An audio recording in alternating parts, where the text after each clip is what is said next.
우리 오늘 주시는 하나님의 말씀 함께 봅니다. 요한복음 7장 1절부터 9절까지의 말씀입니다. 요한복음 7장 1절부터 9절까지의 말씀입니다. 저와 여러분이 한 절씩 교독하시도록 하겠습니다. 먼저 1절 제가 읽겠습니다. 그 후에 예수께서 갈릴리에서 다니시고 유대에 다니려 아니하심은 유대인들이 죽이려 함이러라. 유대인의 명절인 초막절이 가까운지 그 형제들이 예수께 이르되 당신이 행하시는 일을 제자들도 보게 여기를 떠나 유대로 가소서. 스스로 나타내기를 구하면서 묻혀서 일하는 사람이 없나니 이 일을 행하려 하거든 자신을 세상에 나타내소서 하니, 이는 그 형제들까지도 예수를 믿지 아니함이로라. 예수께서 이르시되 내 때가 아직 이르지 아니하였거니와 너희 때는 늘 준비되어 있니. 세상이 너희를 미워하지 아니하되 나를 미워하나니 이는 내가 세상의 일들을 악하다고 증언함이라. 너희는 명절에 올라가라. 내 때가 아직 차지 못하였으니 나는 이 명절에 아직 올라가지 함께 있습니다. 이 말씀을 하시고 갈릴리에 머물러 계시니라. 아멘.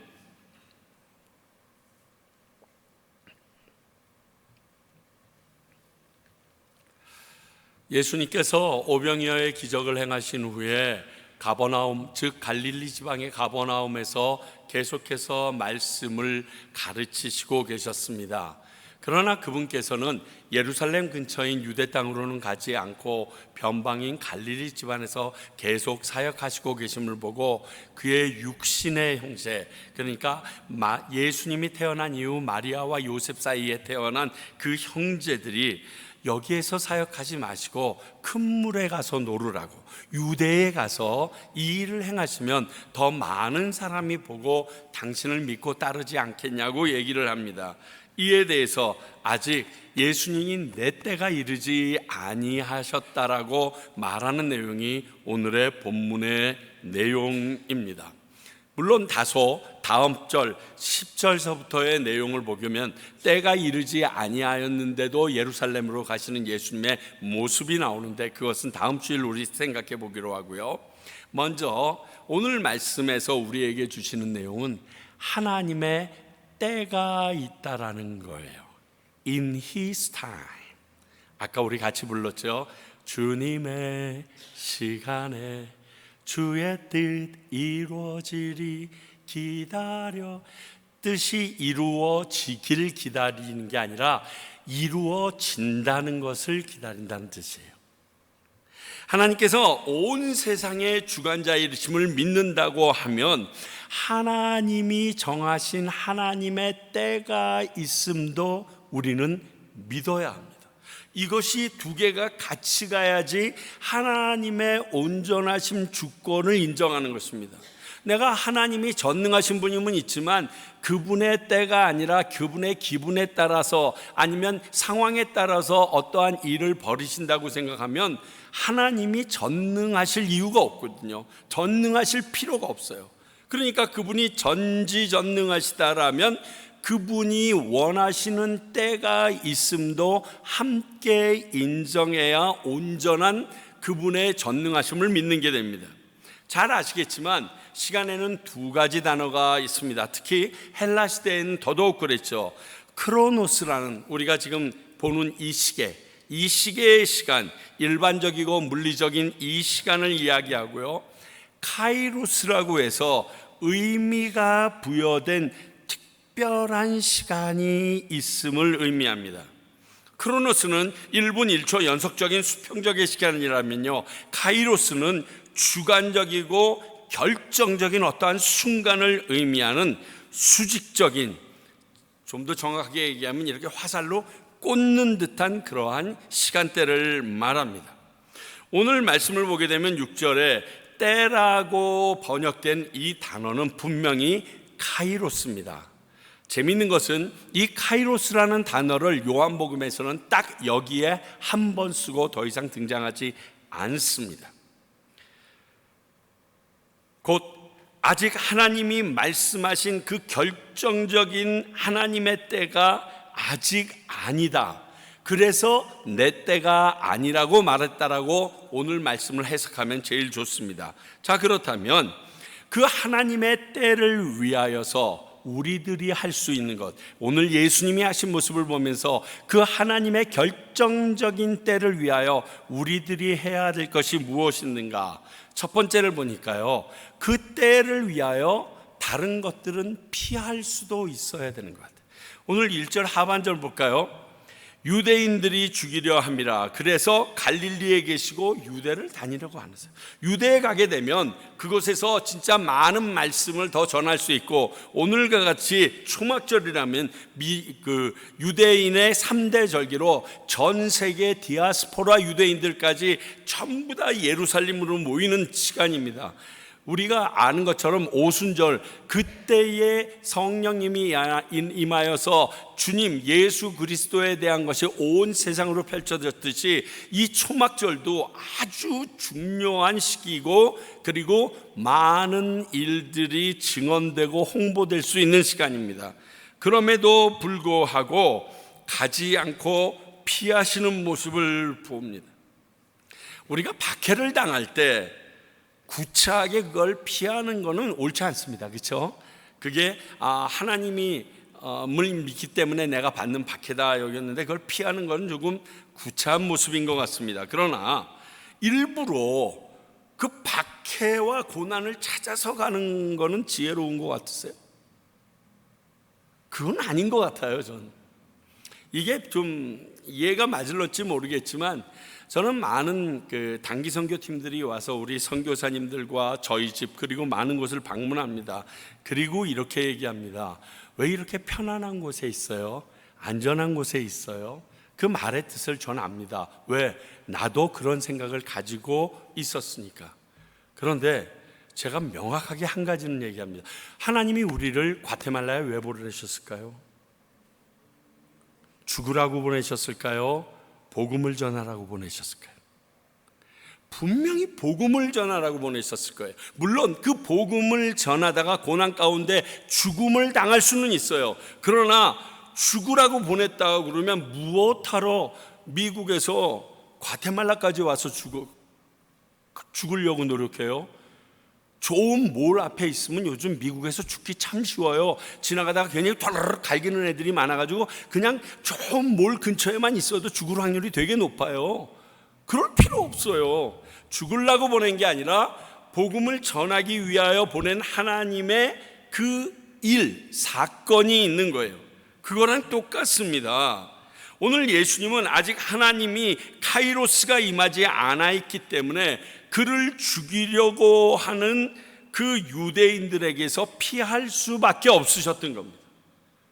하나님께서 보내신 그 목적의 일이 달성되기 전에 그가 해를 입거나 죽임을 당했을 때 그 일이 완성되지 못하기 때문에 그렇습니다. 이 모습이 예수님이 구차히 목숨을 유지하기 위한 치졸한 모습이었다고 얘기할 수 없는 게, 아시잖아요. 예수님은요 이렇게 재판을 받으십니다. 불공정한 재판, 말도 안 되는 재판 보시잖아요. 뿐만이 아니라 이 뒤에 그로 인하여 십자가에 달려 돌아가시는데 뭐라고 얘기해도 말하지 않고 그냥 십자가에 달려 죽어가십니다. 이것을 볼 때 되면 그분께서 지금 하는 이 행동이 구차히 목숨을 연명하기 위하여 피하고 있는 치졸한 모습이 아니라는 것은 너무 명확해집니다. 이렇듯 피하는 모습도 어떤 의도인지 하나님 앞에서 당연하고 세상에서도 사람들에게 결국 다 확연히 드러나게 된다는 사실을 여러분들은 아셔야 합니다. 하늘이 두렵지 아니하느냐, 이 말이 진짜라는 걸 알아야 됩니다. 내가 아무리 변명하려고 해도 오늘 예수님께서 이렇게 피하였다는 것이 그 변명이 아니라 하나님의 카이로스, 그 때였다는 이유를 우리가 예수님의 십자가 사건과 그의 재판을 통하여서 알게 되듯이, 우리가 우리 앞에 당면한 일을 우리가 무서워서 피하고 도망가는 게 아니라는 사실을 세상 사람들도 다 안다는 거예요. 이번에 우리 목사님들과 함께 1박 2일 시간을 지내면서 많은 이야기를 했는데, 그 중에 제 마음속에 그분들이 얘기하는 내용을 쑥 들으면서 느껴진 게 하나 있어요. 뭐냐? 교인들은요, 목사가 무슨 생각을 하고 얼마나 목숨을 걸고 거기에 노력하는지 안다라는 사실이에요. 그저 모르는 것 같아요. 그래서 내가 교인들의 앞에서 약간 쇼를 하고 해서 숨길 수 있을 것 같은데 그렇지 않다는 거예요. 한 번 와서 설교하고 가거나 한 번 부흥회하고 가면 그건 모르겠죠. 그건 찾아내기가 힘들 거예요. 며칠 있다가 가고 몇 달 있다가 가는 거라면 모를 거예요. 그러니까 제가 볼 때 과테말라에 계시는 우리 디아스포라 한국인들이 예수님을 믿기가 참 어려운 이유가, 이곳에 너무 많은 선교사님들의 모습이 그들에게 너무 정확하게 보여요. 아, 저분 선교사라고 왔는데, 아, 저분 평신도였다가 선교사가 됐는데, 저분의 삶과 행동과 모든 것을 보면요, 저분이 진짜 하나님을 두려워하는지, 하나님 때문에 자기가 모든 것을 포기하고 그 길로 뛰어들어갔는지 않는지를 다 알게 돼요. 그런데 그런 모습을 다 아는 상태 가운데서 목회자나 교회 리더십들이 딱 나타났을 때 자기도 모르게 판단하게 되는 거예요. 참 어려운 동네가 이 과테말라예요. 차라리 좀 더 중남미 한인들이 없는 곳에 가면 문제가 없겠어요. 그런데 중미에서 제일 많은 한인들이 거주하는 곳이 이 과테말라 아닙니까? 그러면 그것조차도 인지하고 하나님 앞에서 바로 서기 위하여 노력하지 아니하면 그 기다림이라는 것이 핑계거리가 될지 아니면 하나님 때문에 견디는 고난이 될지 명확하게 드러나고 그것을 모두 알게 된다는 거예요. 이걸 기억하고 있어야 돼요. 하나님 앞에서는 무조건 다 드러나요. 100% 다 드러나요. 여러분, 이거는 속일 수 없어요. 그러나 애지간히 센시티브한 사람들도 알더라는 겁니다. 그러므로 오늘 예수님이 하신 것처럼 세상과 불필요한 충돌은 피하십시오. 일부러 맞닥뜨려서 그 길을 갈 필요는 없습니다. 신사참배하라고 하는 건 아니잖아요. 우리가 봤던 무명에서처럼 신사참배하라고 하는 것은 맞닥뜨려서 싸워야 될 일이죠. 왜? 우리의 생명보다 더 중요한 우리의 절대절명의 신앙을 건드리니까. 근데 그런 게 아닌데 왜 그렇게 목숨을 거는지 모르겠어요. 두 번째, 그 때를 위해서 우리가 해야 되는 것이 오늘 본문에 중심적으로 나와 있는 것이 기다리는 모습입니다. 오늘 본문에 때를 맞이하는 방법의 모습이 이 기다림입니다. 하나님께서는요, 아주 급하고 다급하게 바로 그 일을 이루실 때도 있습니다. 그래서 내가 준비 안 된 것 같은데 너 가, 너 지금 해야 돼, 뭐 이렇게 얘기하실 때도 있습니다. 누구처럼요?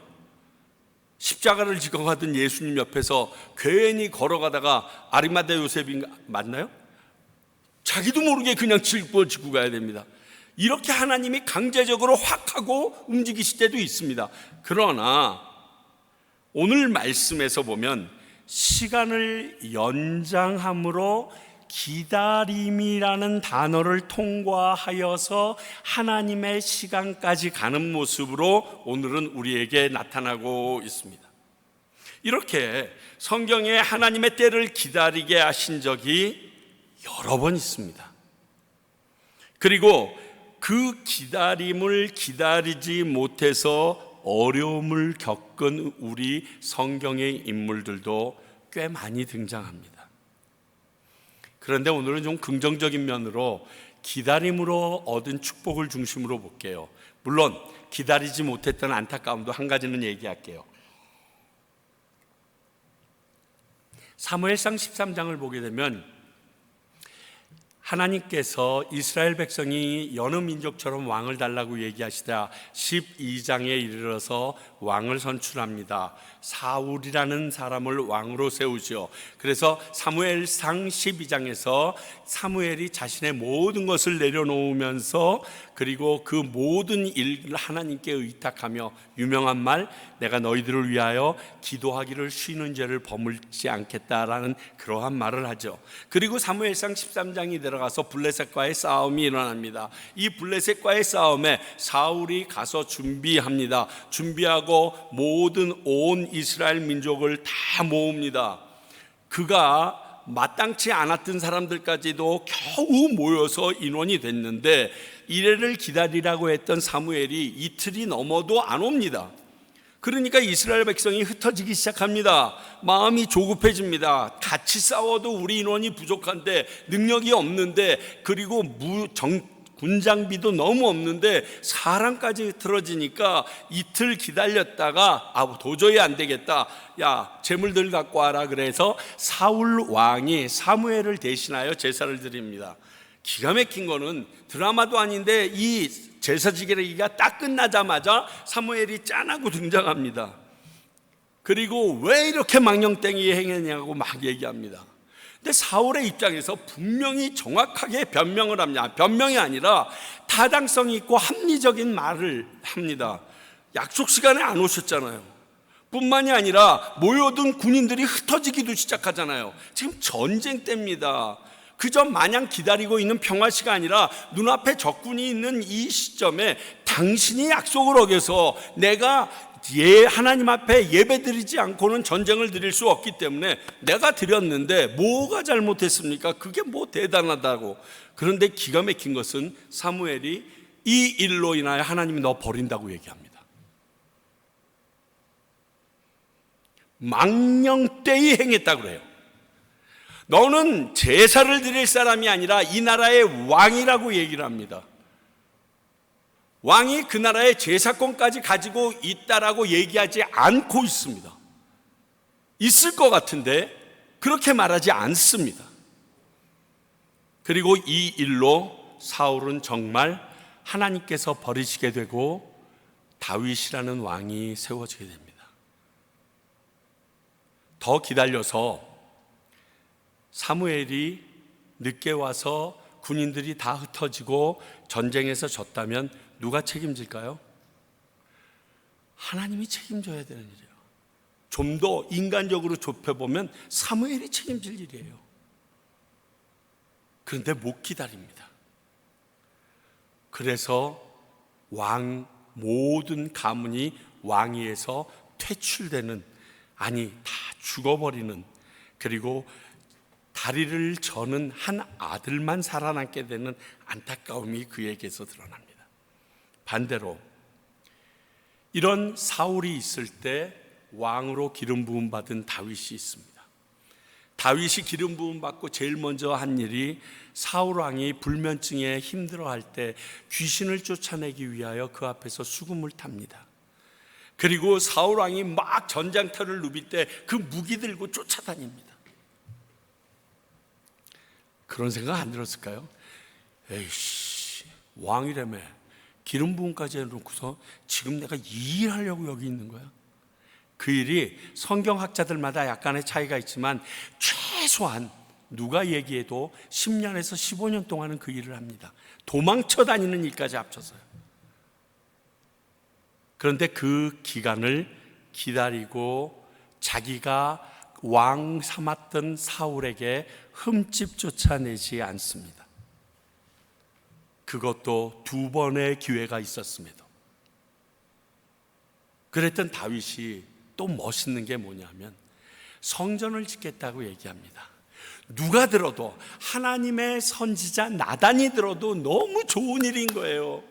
뜻대로 없어서 웬걸 집에 가서 하나님께서 말씀 듣고서 와서 나단이, 저 죄송한데 어저께 하신 말씀 하나님께서 당신은 아니라네요. 그래요? 알았어요. 그리고 그 성전을 짓기 위한 모든 재물과 필요한 것들을 곳간에 잔뜩 가다 모읍니다. 그래서 많은 사람들이 얘기합니다. 솔로몬에 있는 모든 재물보다 다윗이 하나님의 성전을 위하여 모아놓은 그 재물이 몇 배는 더 많다라고 얘기합니다. 그렇게 참습니다. 얼마나 본인이 들어가서 아름다운 성전을 지어서 그가 찬양하며 진짜 아랫돌이 벗겨지는 것도 모르게 주님을 예배하고 싶었을까요? 참습니다. 여전히 장막에서 하나님을 만납니다. 요셉 어마무시 잘 참고 기다립니다. 그 참고 기다린 모든 시간이 공교롭게도 살펴보면 그가 바로의 바로 밑에서 온 나라, 그 큰 대국을 다스릴 수 있는 훈련을 그 안에서 다 배우게 하셨다는 하나님의 섭리까지 있음을 우리는 압니다. 그리고 오늘 우리의 예수님 참고 기다리십니다. 근데 이 참고 기다릴 때 제일 주의해야 할 것이 세상의 편견과 상식을 이겨야 완성된다는 거예요. 세상적인 관점에서 볼 때 지금 꼭 기다릴 필요가 없는 상황이라고 얘기할 수 있다는 겁니다. 제가 이걸 이렇게 적었습니다. 합리적인 핑계거리를 이겨낼 수 있어야 하나님의 기다림을 완성시킬 수 있어요. 모든 사람이 그 합리적이라고 얘기할 때 이것을 지켜내지 못해서 포기하거나 모든 것에서 무너져 내리는 사람들을 너무너무 많이 봅니다. 왠지 압니까 여러분? 디모데후서 3장을 보게 되면 1절에서부터 4절 5절까지 말세에 고통하는 때가 이르러 이런 일이 일어나겠다라고 얘기하는 것 중에서 제 눈에 확 띄는 것 중에 하나가 공감이 되는 게 조급하며 이런 말이 있어요. 말세가 되면 사람들이 굉장히 조급해집니다. 정신이 없습니다. 제가 볼 때 확실히 맞는 것 같아요.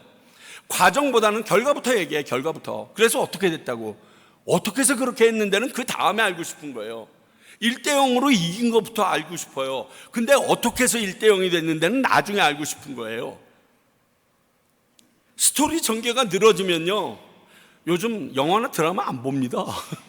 몇 부작, 예전에는 뭐 60부작, 요즘엔 눈 씻고도 못 봐요. 12부작도 없어요. 6부작, 8부작으로 다 끝내요. 그 많은 스토리가 확 줄어듭니다.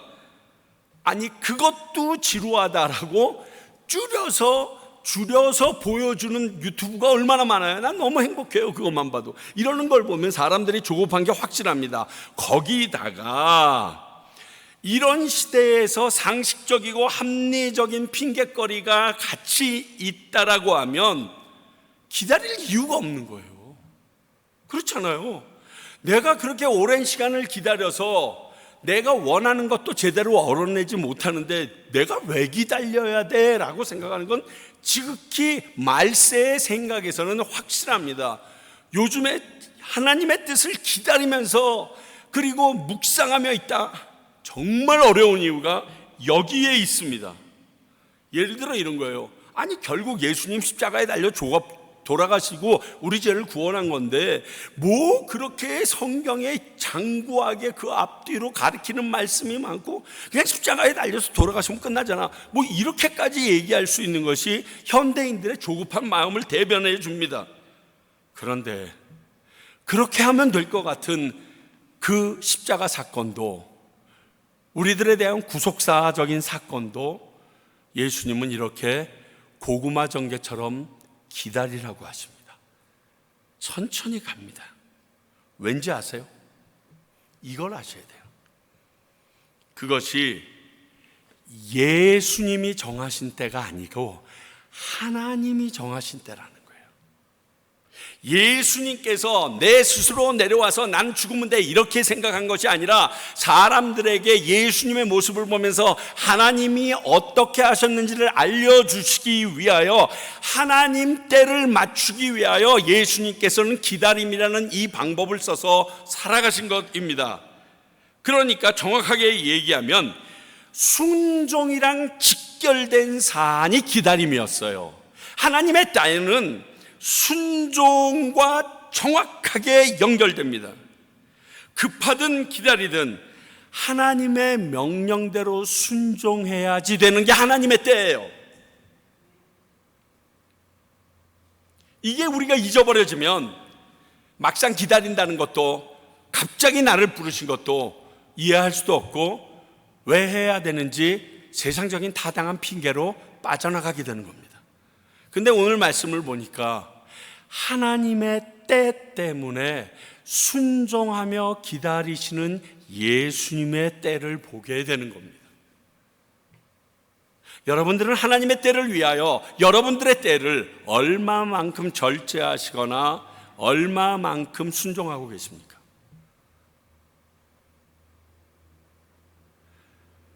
그 정도가 아니에요.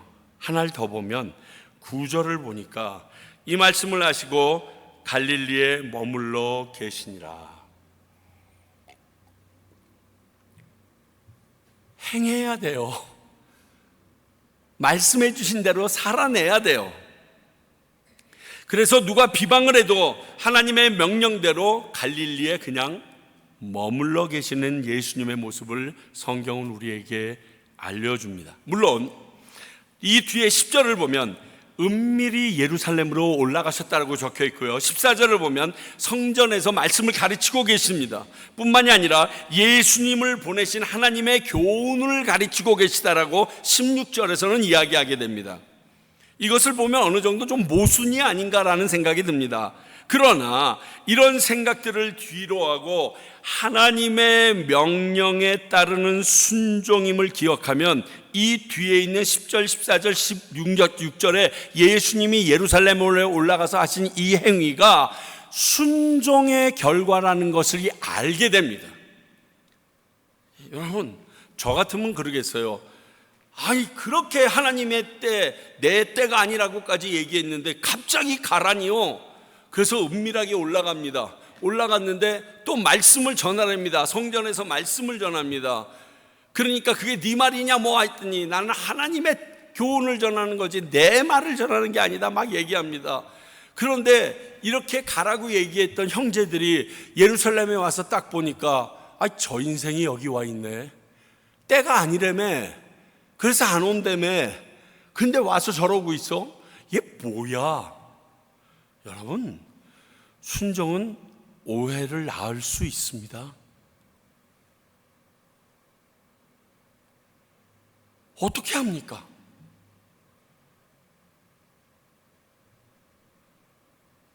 순종함이 없는 기다림은요, 외면이고요, 두려움이 될 수가 있습니다. 그러나 순종으로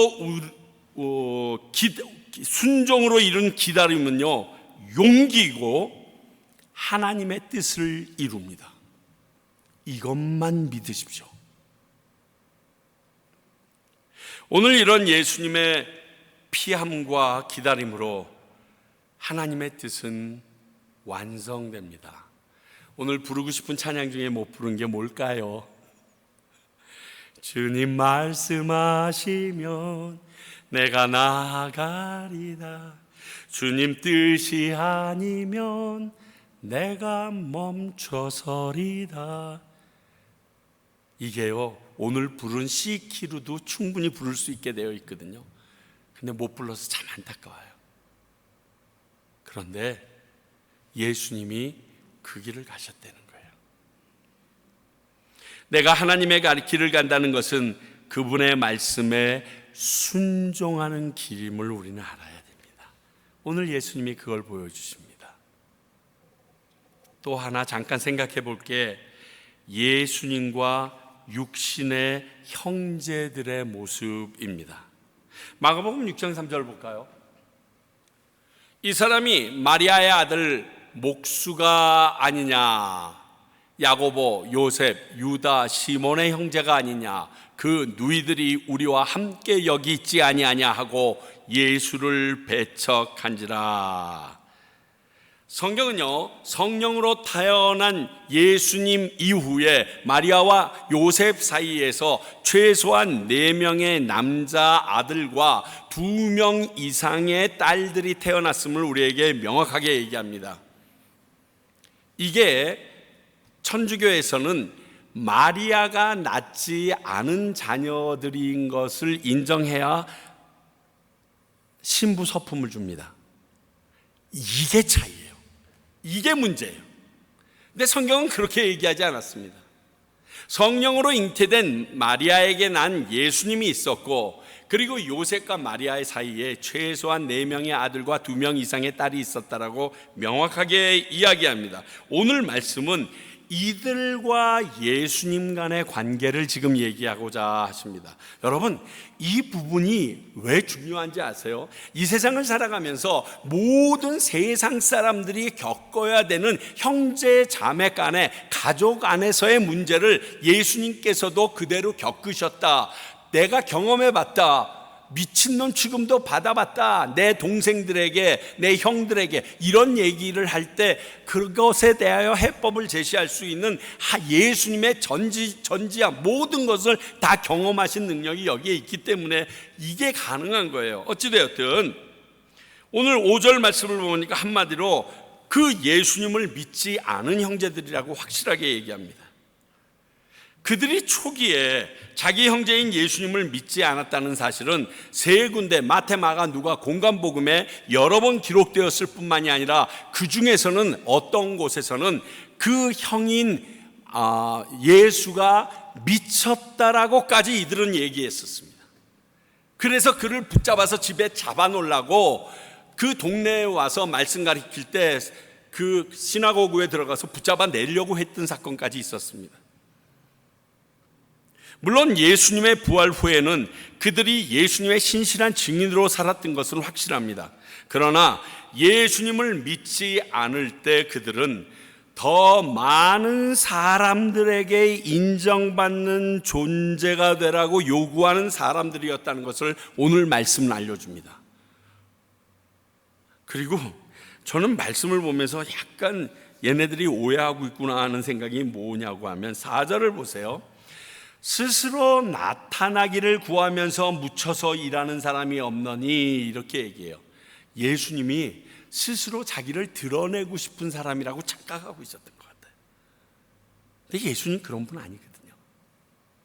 그래서 좀 더 큰 물에 가서 놀아 얘기합니다. 근데 이것은요 이렇게 비교할 수 있습니다. 십자가 위에 달려있는 예수님한테 그 밑에 있는 많은 군중들이 뭐라고 얘기합니까? 야, 네가 진짜 구세주이면, 진짜 메시아라면, 하나님의 아들이라면 거기서 내려와. 그럼 내가 그거 보고 지금 믿을게 라고 얘기하는 거랑 똑같은 얘기예요. 이게 조금 더 틀린 뉘앙스가 아니에요. 그 군중들의 요구를 지금 이미 십자가에 달리기 전에 그 육신의 형제들에게, 최소한 그들과 20-30년을 같이 살았던 그들에게 듣습니다. 이건 또요, 많은 이적을 보았고 경험까지 했으면서도 마지막까지 이적을 보여달라고 했던 바리새인들이나 그 서기관들이 요구했던 말과 똑같은 거예요. 내가 그걸 보면 믿겠다는 거예요.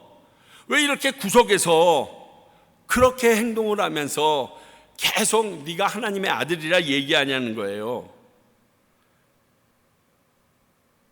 예수님을 믿지 않는 사람들의 말이나 행동은요, 우리에게 스스로 예수를 믿지 않는다고 말해주는 증거라는 것을 알아야 됩니다. 오늘 말씀이 그걸 얘기해요. 예수님과 함께 살았던 가족들인데 그들의 말을 보니까 뭐예요? 예수님 안 믿는 게 드러나요. 여러분, 예수님 안 믿는 사람의 말은 가만히 들어보면요, 이분 예수님 안 믿고 교회 나왔구나. 이건 설교하는 목사인데 예수님을 안 믿고 있네.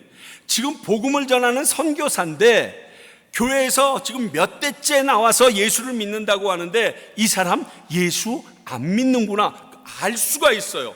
여러분들께서 제대로 양육받지 못하고 사역하지 못하는 선교사님들이나 목사님을 알아보는 것처럼 똑같습니다. 예수님을 안 믿는 사람은 보입니다.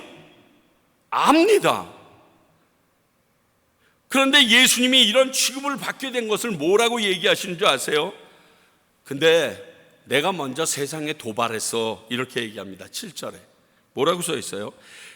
내가 세상의 일들을 다 거룩하다 증언했기 때문에 저들이 나를 미워한다 이렇게 얘기해요. 그러니까요, 우리 예수님께서 애매히 고난을 당하는 게 아니라 예수님이 먼저 도발한 건 사실이에요.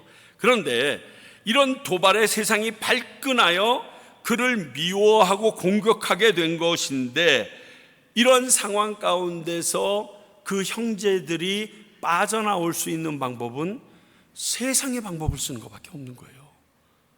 세상의 방법으로 공격할 때 내가 믿음으로 했으면 어떤 소리 듣는 줄 알아요? 미친놈 소리 들어요. 그러나 똑같은 그 세상의 방법으로 반격해서 내가 증거 가지고 얻어내면 우리 똑같은 존재라고 나는 거기서 배제될 수 있다라는 착각을 갖고 있어요. 믿음은요, 상식이나 이성 합리로 그러한 한계로는 이해할 수 없는 게 믿음이에요. 다른 세계이기 때문에 그래요. 예수님을 경험하고 그분을 만났으며 믿게 된 사람들은요, 결국 저 예수의 미친놈이라는 소리 듣게 되어 있어요. 여러분, 우리 김태중 선교사님 계시지만 여기 오신 선교사님들 보면 세상적으로 이해가 됩니까? 상식적으로 납득이 됩니까? 우리가 크리스찬이기 때문에 그럴 수 있고, 그럴 때 하나님의 상급이 있다는 것을 알기 때문에 기도하고 축복하는 거죠. 세상적인 사람이 볼 때는 쓸데없는 짓이에요. 우리가 마치 이단에 미쳐서 날뛰고 있는 그러한 사람들 보는 거랑 똑같은 모습으로밖에 안 비춰져요, 여러분. 그러니 예수님을 믿는다는 것이요, 보통 일이 아닌 거예요. 여러분들이 예수를 믿으려면 예수님밖에 모른다는 소리는 한두 번 정도는 들어보셔야죠. 어떻게 앞뒤가 저렇게 꽉꽉 막혀서 성경밖에 모르느냐, 이 말을 한두 번은 들으셔야죠. 그래야 예수 믿는 거죠. 제가 여러분들에게 너무너무 많이 말씀드리잖아요. 교회에서 직분자 뽑을 때 예수 안 믿는 사람 뽑으면 안 돼요. 알면서 왜 그 사람 뽑아요? 불쌍해서. 오랫동안 나와줬고 교회에서 많은 헌금도 내고 그분이 열심히 일하는 모습을 보니까 이번에는 뽑아줘야 될 것 같아서. 그러면 안 돼요. 그러면 그런 사람들이 모든 것의 리더십이 되는 순간 그 교회는 예수님과 상관없는 교회가 돼요. 제가 우리 하용조 목사님에게 제법 많은 우리 후배들을 그리고 친구들을 소개했습니다. 근데 하 목사님은 이제 인터뷰를 하실 때 그렇게 저를 내보내실 때도 많지만 그렇게 많은 말을 하지 않습니다. 이력서를 절대 안 보세요, 처음부터. 걔는 뭘 잘해? 그러면 얘는 신방 잘합니다. 얘는 기획을 잘합니다. 뭐 이 정도만 말씀드리면, 그래? 한번 데리고 와봐. 그리고 나서 제가 있을 때 들었던 질문 중에 가장 충격적이면서 저도 함부로 입을 띄기 힘들게 하는 게, 형제, 예수님 만났어? 이게 첫 질문이에요. 그리고 그 말에 대한 대답을 듣고 끝이에요. 성가대 지휘자를 뽑는데도요, 제가 얼마나 지휘자를 많이 추천하겠어요. 딱 와서 앉았는데, 예수님이 당신의 누구라고 생각해? 당신과 예수님의 관계는 뭐야? 이런 질문을 해요. 질문도 많아야 2개. 그분이 뭘 공부했는지, 집안이 어떻게 됐는지는 하나도 안 물어보고, 너 예수님 만났어? 당신 예수 경험하니까 어떻게 돼? 어떠한 일들이 일어났어? 이런 걸 물어보세요. 왜? 세상 사람이 뭐라고 해도 예수님이 살아있는, 성령님이 역사하심을, 하나님께서 주인 되신 교회를 이끌어가려면 그렇게 갈 수밖에 없는 거예요. 오늘 예수님과 한 집에서 20년 이상 밥 먹고 살은 이들도 예수님을 안 믿었어요.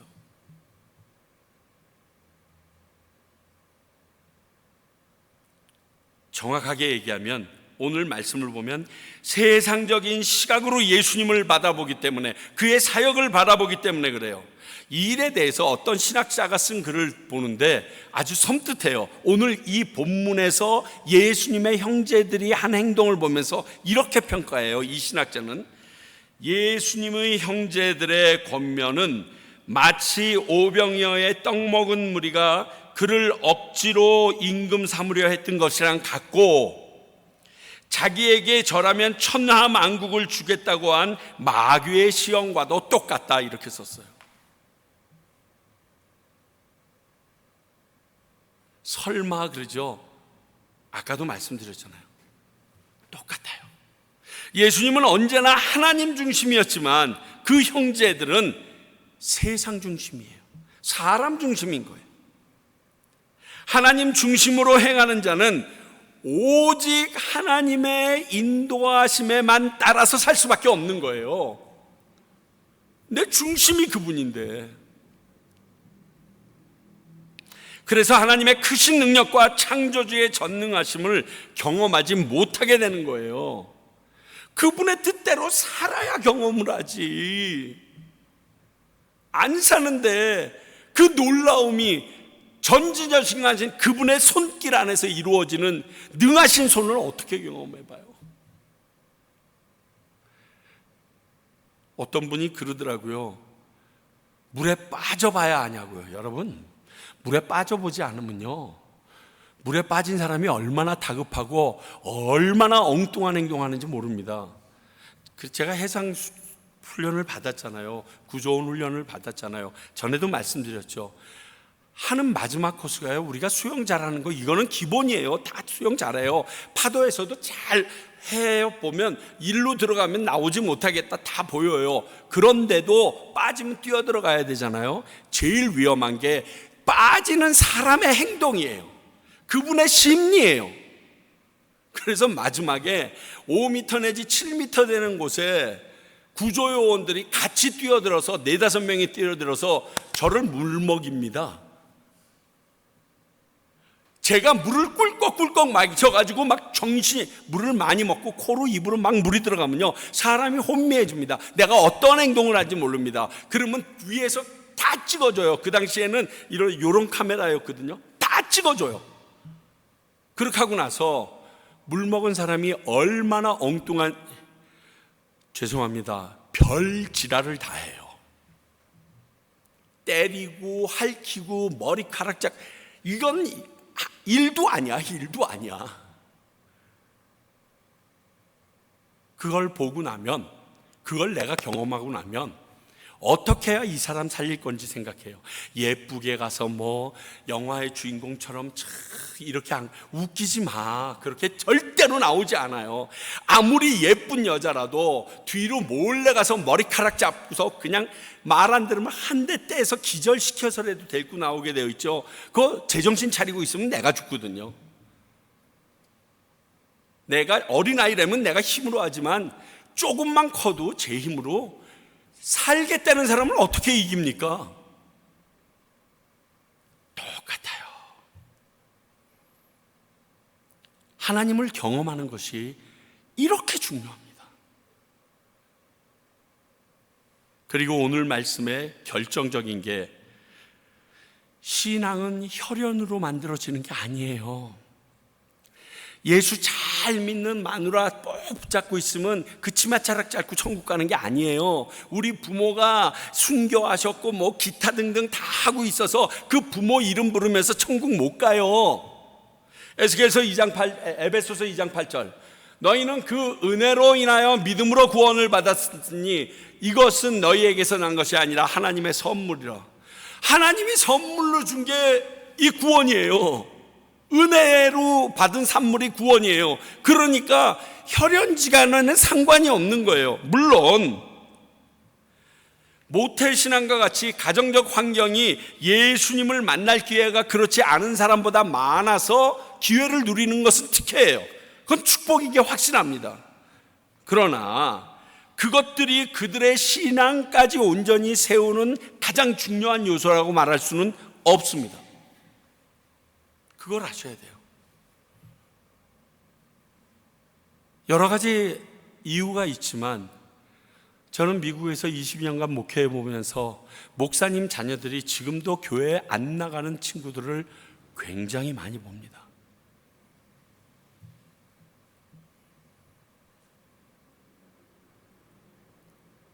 선교사님 자녀들께서 지금 예수님을 더 못 믿겠다고 유리방황하는 친구들 많이 상담해 봅니다.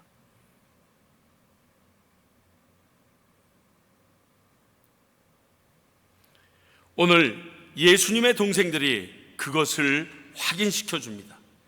그러나 예수님이 어떤 분이신지 경험하고 믿게 된 후에는 엄청 달라져요.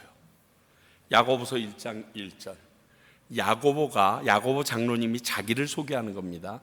하나님과 주 예수 그리스도의 종 야고보는, 자기가 야요유시니까 그래도 예수님 다음에 그 다음 둘째예요. 그럼에도 불구하고 종이 됩니다. 유다서 1장 1절. 예수 그리스도의 종이요 야고보의 형제인 유다는 부르심을 받은 자, 곧 하나님 아버지 안에서 사랑을 얻고 예수 그리스도를 위하여 지키심을 받은 자들에게 편지하노니, 이렇게 얘기하고 있어요. 그러니까 야고보의 동생인 유야요, 그러니까 야요유시 중에 셋째 혹은 그 뒤집힌 걸로 봐는 넷째인지 셋째인지 그건 불확실하다라고 해요. 그러나 야고보가 그 뒤에 태어난 첫 번째라면 셋째나 넷째 정도 되는, 그래서 야고보의 형제인 유다라고 얘기했고, 그런데 예수 그리스도에 대해서는 내가 종이라고 얘기합니다. 둘로스. 육신의 형제이지만 더 이상 형동생이 아닌 하나님의 아들이신 그리스도의 종일 수밖에 없다라고 고백함을 봅니다. 이들이 오늘 이런 말을 했던 사람들이었어요. 세상적인 말을 했던 사람들이 예수님을 경험하고 그분이 어떤 분인지 제대로 만나고 나니까 난 그분의 동생이라고 얘기하는 것도 창피해. 그냥 종이야. 똑같아. 사랑하는 성도 여러분, 예수님 경험하셔야 돼요. 예수님 만나셔야 돼요. 예수님을 만나지 않으시면 오늘 예수님과 함께 살았던, 여러분 생각만 해봐요. 예수님과 20년 동안 먹고 살았다고 생각하면, 그리고 그 예수님께서 아침부터 저녁까지 나가서 목수일하면서 벌어왔던 걸로 먹고 살았다 그러면 여러분 기분이 어떻겠어요? 야, 오늘 내가 문자 꽂혀서 가지고 얻은 음식이야, 먹자. 이렇게 지금에 있던 우리들이 그때 시대로 가서 그 자리에 앉았다 그러면 매일 저녁 성찬식 같지 않아요? 얼마나 흥분될까? 얼마나 좋은 말씀을 많이 들을 수 있을까? 택도 없었다는 거예요. 바로 옆에 있어도 믿지 않냐면, 그분이 어떤 분인지 내 눈이 꺼풀이 뜨려져서 바라보지 못하면 아무 소용이 없어요. 교회 내 부모 아니라 5대 6대째 다녀도 내가 그분을 만나지 않으면 아무 소용이 없어요. 그런 사람이어야 비로소 예수님의 때, 하나님의 때를 식별할 수가 있어요. 실수하지 않으려면 때에 제대로 손들어야 돼요. 그때에 짝 하고 출연해야 돼요. 제가 오페라 하면서 제일 웃긴 장면이 뭔가 하면, 자기가 나가야 되지 않아야 될 때 착각해가지고 뛰어나간 병정이 하나 있었어요. 딱 나갔는데 아무도 안 나와. 자기밖에 안 나갔어. 그래서 그 형이 했던 일이 뭐냐면, 앞에서 막 둘이서 듀엣하고 있는데 이렇게 옆에 성벽에 문이 하나 있으니까 괜히 거기 가서 성벽 문을 열고 글로 쑥 들어가고 다 나왔어요. 형 왜 갔어? 그래서 착각했지. 끝나고서 선생님한테 뒤지게 터졌어요.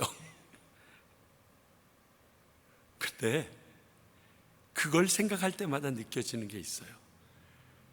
우리가 등장해야 될 때가 있고, 우리가 말해야 될 때가 있고, 내가 그 상황에 휩싸여야 할 때가 있는데, 그걸 모르고 움직이면 저렇게 전체적인 것에서 문제를 일으킬 수 있구나. 아무것도 아닌 거잖아요.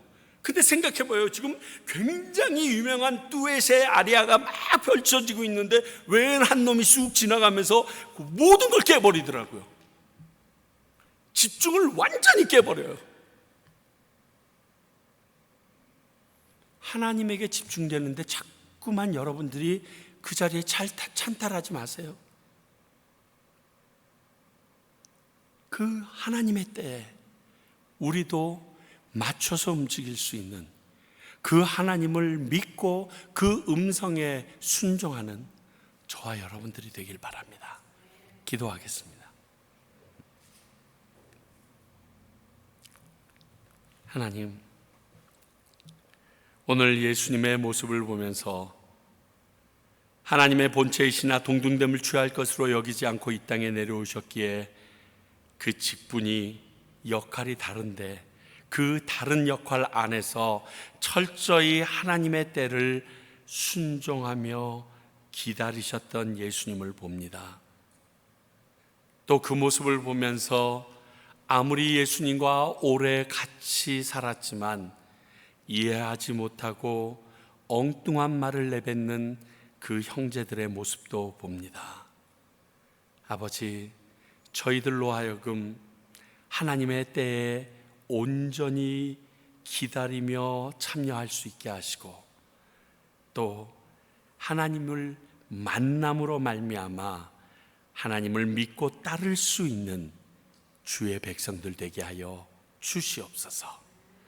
지금은 우리 주 예수 그리스도의 크신 은혜와 하나님 아버지의 사랑과 이 모든 것으로 우리가 구원받았음을 믿게 하는 성령님의 역사하심이 오늘 하나님의 때를 기다리며 하나님의 원하시는 대로 살아가기 위하여 주님을 만나기 소원하는 주님의 귀한 백성들과 그러한 장으로 주님께서 펼쳐주신 평강교회와 이 놀라운 역사하심을 경험하였기에 지금도 복음을 전하시는 선교사님들을 위해 이제로부터 영원히 함께 하시기를 간절히 축원하옵나이다. 아멘.